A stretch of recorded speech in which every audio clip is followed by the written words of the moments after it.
Hey, this is Callie Tucker. I run track at Tennessee, and you're listening to the No Playbook podcast. All right. Hey, thanks for checking out this show. It's the podcast where we talk with the outstanding athletes, coaches, and experts that help to make sports and fitness such an important part of life here in the Southeast. I got another track athlete on the show today. Had Mary Oakley Robertson from ETSU on the podcast recently. Today, we've got Callie Tucker. Both young ladies actually went to Knoxville Catholic High School, and Callie is a phenomenal cross-country athlete as well. Now, as I told Callie during our chat towards the end of it, during every episode of the podcast, I try to kind of pick up on a few of the key sound bites, while we're talking that I can clip and put on Instagram to kind of promote the podcast episode. But for this one, it really felt like the entire interview was a highlight. I really enjoyed talking with Callie. Hey, please do me a favor. Leave me a rating and write a short review for the podcast. It really does help kind of bump it up so more folks can find it a little more easily. And the podcast is now available on YouTube as well, so you can check out some of your favorite episodes there.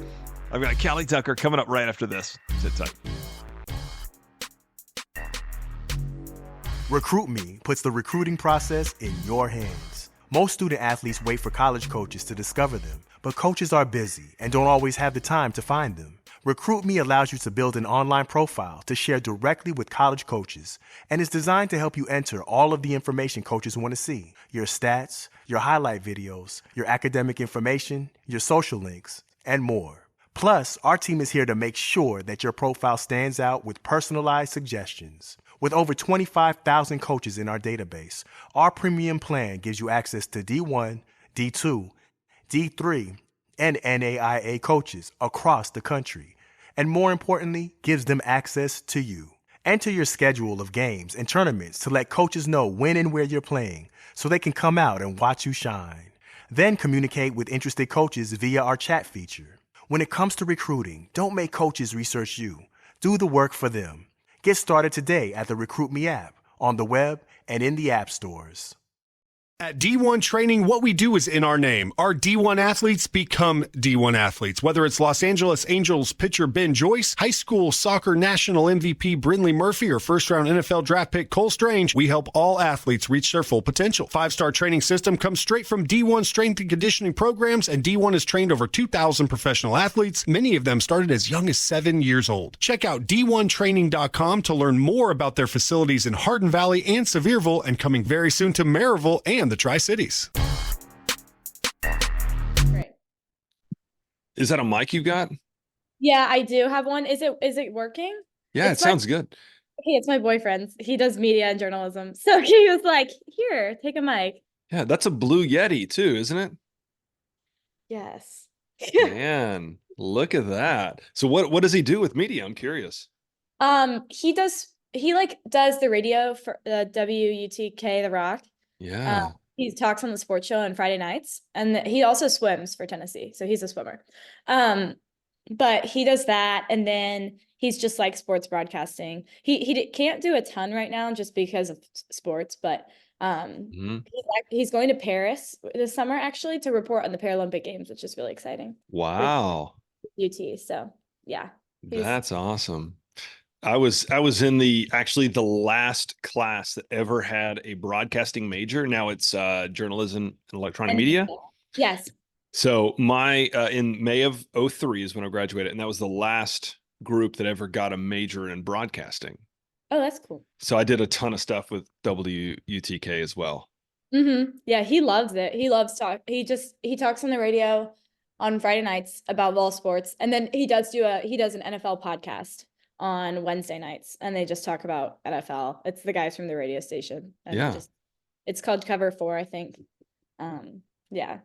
Excellent. So he's a good talker. I was like, don't watch my podcast. It might not be like yours. No, but it's funny having the right mic does a lot. Well, I my AirPods aren't very good, and I was like, well, I guess I'll just talk from my laptop. And he was like, no, take my mic. And I was like, okay. There you go. Yeah. Yeah, I like where his head's at. So you've got practice in an hour? Yeah, I've got it. We're meeting at 2. Our workout starts at 2:30, but so this is an off-season time. We report the 8th. for official practice, but since coach is in town, like if we tell him we want to meet, he can come watch. And so he's like, all right, I'll come at 2:30. Like, you guys warm up before I get there. Like, usually in a regular like practice, he'll be there when we warm up and everything, but we're just meeting ahead of time and doing it on our own. And Got then it. for our workout. So But what yeah. about like a normal practice? What do you do at a track practice, college A, level? a normal practice, it depends on an easy run day, which is Monday, Wednesday, Thursday, Saturday, and Sunday. Those kind of practices, we meet at a certain time and we come with our shoes on, and he gives us a little talk, whatever it's on his mind that day. I love coach, but he does like to ramble sometimes. So whatever's on his mind. And then he'll say, all right, go do your easy run. And so we'll leave, we'll go run for an hour. Sometimes he'll run with us. Sometimes he'll bike. Sometimes he'll just stay and they'll do recruiting and stuff while we run. And then we come back and he sits there while we we have a post-run routine. So some stretches, core, strength, like that kind of stuff. Just something simple to do after each workout or easy run. And then in a workout day, usually we'll show up at 2:30 or whatever the time is. And then usually it's morning practice during the school year, just because of people's classes. But we show up and he says, go warm up. So we warm up like 2 miles, we come back, and then we have like our stretches, our drills, and then he tells us what the workout's going to be, and then he coaches us through the workout. So that's what it kind of looks like. Got it. What about like extra training, even off that doesn't include running? You hit any weight room stuff? Yes. So I'm a distance runner, so we don't do a ton. But I do a lift twice a week. We do a lift Tuesday and Friday evenings, and it's just really light stuff. It's probably not hard for most people, but it's just like general strength and injury prevention. So and then a lot of like mobility and legs. So we do like the deadlift, or the lift you kind of think about as like a deadlift. We do like a squat with a bar. But then we do a lot of like box jumps, hamstring curls. We do my enemy, which are pull-ups. Very lightly though, with bands. So pretty light, and a lot of core. We do a lot of core. Yeah. I get to see here at work at D1, and we get to see a lot of track athletes working out. I had one on the podcast a couple of weeks ago, Mary Oakley Robertson, who's at ETSU, and she is here all the time. And it's fun for me as not a trainer.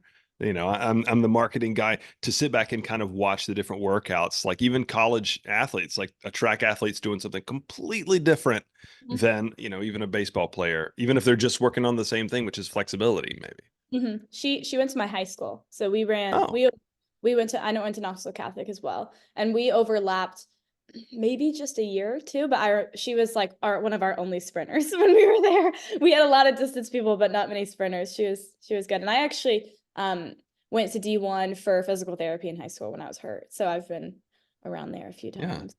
Yeah. What's your main event?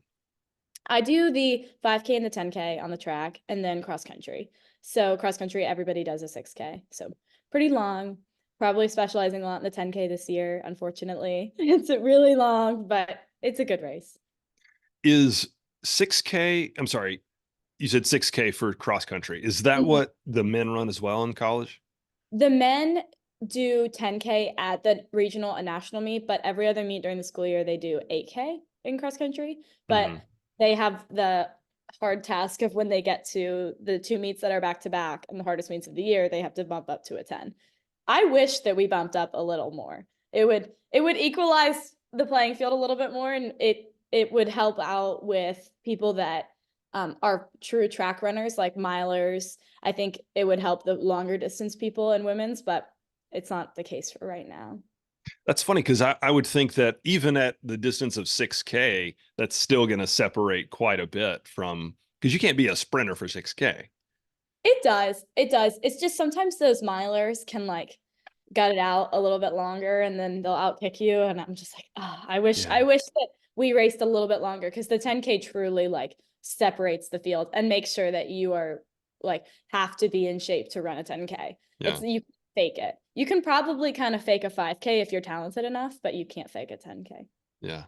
So you've done some work with Chris Kane in the past, right? Yeah, I coach at Knoxville Athletics in the summer, KYA. I actually did the program growing up. That's kind of how I got started in running. I I just did their developmental and then I qualified for the competitive team and I was like, huh, maybe this is something I can be good at. I was never good at any sports. So after I obviously graduated through the program and looking for a summer job, I often find myself going back to KYA to coach the same teams that I did. And I love it. That's great. I've done some work with Chris over the years. And it's funny you say that you were never good at sports and then you have hit this and obviously you've taken to it. My son, he's in the 6th grade, he's 12 years old, and he won't listen to this. He has not been a great athlete. We've let him try lots of stuff and he just it hasn't taken. This year, I was so impressed to see a true athletic feat accomplished. He joined the cross country team. Mm-hmm. And they run 2 miles is their race right Mm-hmm. now in middle school. So his first race was like 21 minutes. Mm-hmm. And when he finished, he gave me that look like, I'm not sure, do I want to puke or do I want to pass out?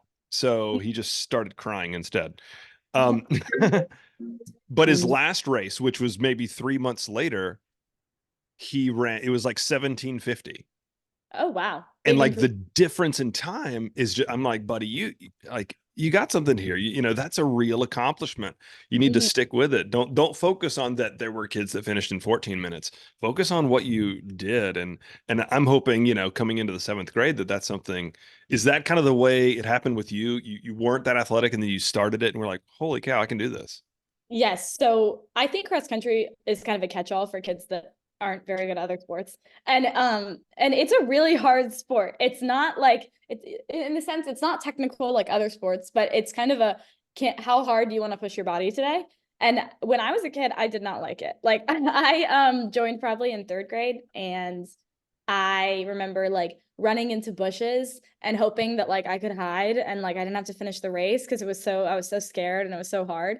But I think the magic for me started clicking when I joined that competitive team with KYA and I started to have fun and I like made friends and you realize that like 5 days of the week, you don't have to go hard. You can just talk to your friends and go on easy runs. Like I kind of thrived when I was young at that age.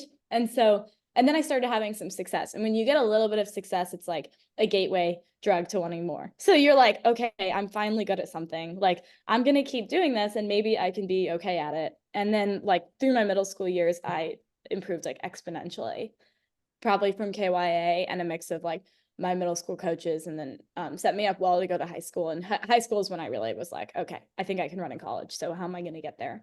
Yeah. I'm hoping bringing him back because I've brought him to the rookies class at D1 in the past. And Mm-hmm. in the past, I don't know. I think he was kind of looking at me like, Dad's making me do this. But I'm Mm-hmm. hoping, now since we've got a little taste of this and he's seen that, improvement that he'll maybe, give it another try. Now, obviously, you were an in-town girl. Mm-hmm. Was there much of a recruitment process for you? I was really set on not going here for a little while. I was like, I'm going to do all my visits and I'm going to go all these places. And junior year, coaches started reaching out a little and I reached out to different places. I went on a couple junior days, but by the time senior year rolled around, I had kind of narrowed it down to 3 schools, and that was Tennessee, Alabama, and UVA. And I went on all my 3 official visits there. And I honestly loved all the places, but I then had this realization when I was on my Tennessee visit that I have always wanted to do this and I've always been a Vol and being a Lady Vol would be one of the greatest joys of my life. And I was definitely right. And it's been like so fulfilling to be able to walk in every day and like seeing the Tennessee at the complex is like, oh, I've made it, and honestly, I'm glad. The only reason I would have gone other places was for better coaches. And I think it highlights the recruiting process in the sense that all the coaches that I were recruited by at these schools, they're all at different schools now. And it's constantly changing. We got a new coach halfway through my time at Tennessee, thank goodness. And then at the other schools, they've all gone to different places. So it's really important I think, to choose a place that you want to be at for bigger reasons than just like a coach or like who's offering you this. Like I think it's where you're going to be the most happy as like a person and where you're going to like have that pride when you put on the jersey, because that's what's going to make all the difference. Now that makes me think of one of your social media posts where you talk about your why. Mhm. So it kind of fits into that. What would you say, or what have you identified as your why? I think going into college, my why was definitely Tennessee. Like, okay, I've been this my whole life. I've always been a Vol, and I'm excited to do it myself. But it's really grown into more my team. And I talked about that in my Instagram post in reference to nationals. And I think that there are so many people that contribute to someone's success. And for me, it was the constant guidance of the people on my team through I'm a senior now, through my last 4 years. So I came into Tennessee and we were just a spot out of making NCAAs. And there were girls that have worked hard years in front of me that instilled that dream in me, that we want our team to go to NCAAs for cross country. And so we worked each year, and my why has stayed like the girls all the way from my freshman year all the way to my senior year. This year we were blessed to bring in like 18 freshman women, and it shifted this year to it's for those girls that are at home that aren't racing yet, that can see what they can accomplish in 4 years, because they're going to accomplish so much more than even we are right now. These girls that are freshmen right now, I'm hoping they go on and win NCAAs by their senior years. And so my why is always like it's a very hard sport, and pushing yourself to what our coach calls a deep dark place is not an easy thing to do. It's really painful. And so when you want to push yourself to those levels, it's almost nearly impossible unless you are a super self-motivated person to just be like, I want to be good, so I'm going to go really hard. I think that's really difficult to do. I think you have to be rooted in the things that are bigger than yourself. And for me, that has been since I've gone to college, and will always be like the women that I surround myself with. And getting comfortable with being uncomfortable is a thing that's Oh, yeah. difficult to, even test out for the first time. Uh-huh. Well, and the better you get at it though, I think the more fun you have with it. Like, it's kind of like my teammate did a podcast actually a few weeks ago, and she talked about the split moments in races. And I thought it was really well said. She was like, in split moments, you forget about everything that's going on in your life, and you're just fully invested in something greater than yourself right now. And for a split moment, you forget all about all the stressors, and you can just go all out and run for something that's bigger. And I think that's a really good way to think about it, is when you're in the middle of a race, you can like choose to be super uncomfortable, but it's a split moment that you get to do that. And we don't get to do that for the rest of our lives. So I think it's something to take advantage of. And I think I've had fun over the years in learning how to get uncomfortable and maybe thriving in that rather than being scared of it. Yeah. Well, that it shows, and you've certainly been able to take a great leadership role. I saw that. So Tennessee was ranked, I guess, this past season, Yes. preseason 6th in the region and finished 6th in the nation. Yeah. Yes. That's impressive. Thank you. Yeah. So we got our new coach, Sean Carlson, last year, at the beginning of my junior year, and we lost our top 3 runners, and they transferred or graduated. And so it was just kind of like the ragtag group of girls that were left behind that really wanted to be there. And coach came in, and he was really good at Notre Dame, and he had big dreams. And we were like, okay, sure. Like, we're just a bunch of girls that were like pretty good in high school, but never like made nationals, never were like getting full scholarships going to college. Like, we were truly like, you're middle of the pack runners. And we were like, all right, if you believe in us, we believe too. And like, we're excited about your vision. And he was like, I have the tools to make you all good, and I have the tools to bring this program to what I want it to be. And so we just believed in him, and we put our head down for a year, and we kind of flew under the radar. And I think that's why we came in this season like ranked 6th in the region, which is silly. And then finishing 6th in the country is kind of a sweet victory in that. But bringing in all the freshmen too, we were lucky to have 3 freshmen that contributed to our top 7, and kind of did a couple early preseason meets, kind of still flew under the radar. People weren't really talking about us. We weren't ranked most of the season. We went to pre-nationals, which is basically at the nationals course. And it's one of the best in-season meets of the year. And we got 5th, which we were excited about. And still nobody really paid attention. And then we went to SECs and we got 3rd. And we were like, maybe we'll be ranked well this week. And it's like, nope, still not really ranked, or still ranked like 20th or something. And we're like, you know what? Who cares? Like, nobody knows about us, and that's kind of a good thing.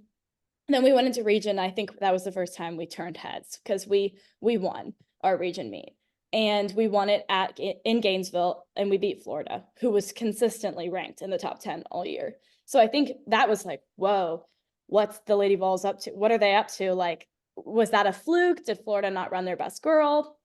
But we knew this whole time, like, yeah, we're good. And so we showed up to the meet, at the national meet, and none of us had ever run a national meet before. And it's a lot different than regular meets. Every single person there is really, really good.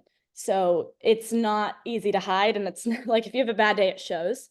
So usually your first national meet is your worst one. And we were a team full of freshmen and people who had never been to nationals before. So we were like, all right, we're going for top 15. On a great day, coach was like, I think you guys are top 10, but maybe not ready for it yet.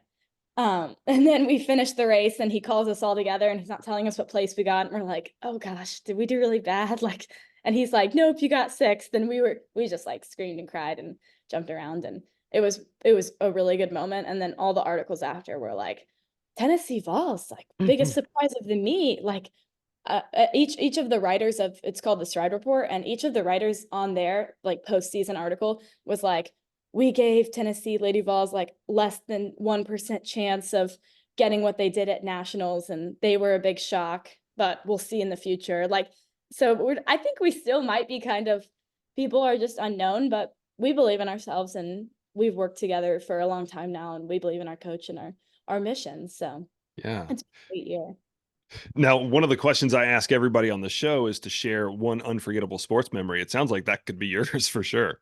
Yeah, that for sure is mine. It was a really amazing moment of everybody calling us together, and coach, like, he was like not saying anything and we were all silent, and then he's like, you got 6th, and we were like, no way. Like, and then we immediately asked, did we beat Arkansas? Because we I don't know, we just love beating SEC teams, and Arkansas has consistently been like winners of SECs for the past 10 years. So we were like, did we beat Arkansas? And he was like, yeah, you beat Arkansas, you beat like everybody. And we were like, oh my gosh. And you would have thought our team won nationals. We like, you would have thought we won the whole meet, but we were just so thrilled. Like, it was, and the people that had been on the team and stayed through all the change and were old like me, I think it really hit home. Like, I don't think the freshmen quite know what they did. I don't think they understand like that's really an amazing accomplishment. I think they're just like used to it. But for us, we were all crying and we were like, wow, we've really made it. And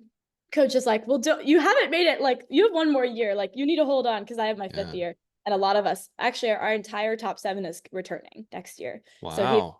So we don't lose anybody. And he was like, we need to get back to work and stay focused. Like, it was he let us have our fun, and it was amazing what we did, but it's time to get back to work now. Nice. I have a really ignorant question about the cross country world. Is it affected by, so you typically have meets where a lot of schools will run at the same time. Are there places that are much more difficult to run? Like for instance, I would imagine, in the Knoxville area, it's going to be a lot hillier than it would be in Gainesville. Yes. So sure. what are those places that are the most difficult or the easiest to run?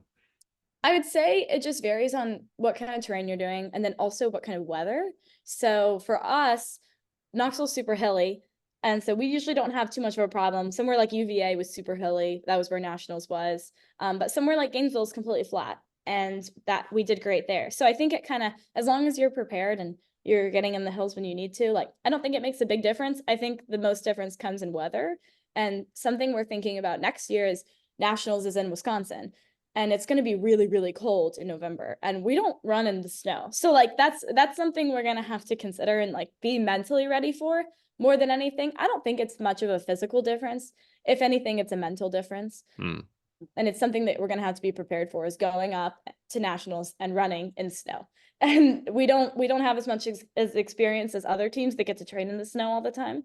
But in the same sense, when they come down here and they run in the heat and humidity later in the season, they really struggle. So that's kind of the difference, I would say. But like I said, I think it's more mental. Well, in all of sports, we talk about a home field advantage. It feels like cross country has an actual opportunity for that to be something different.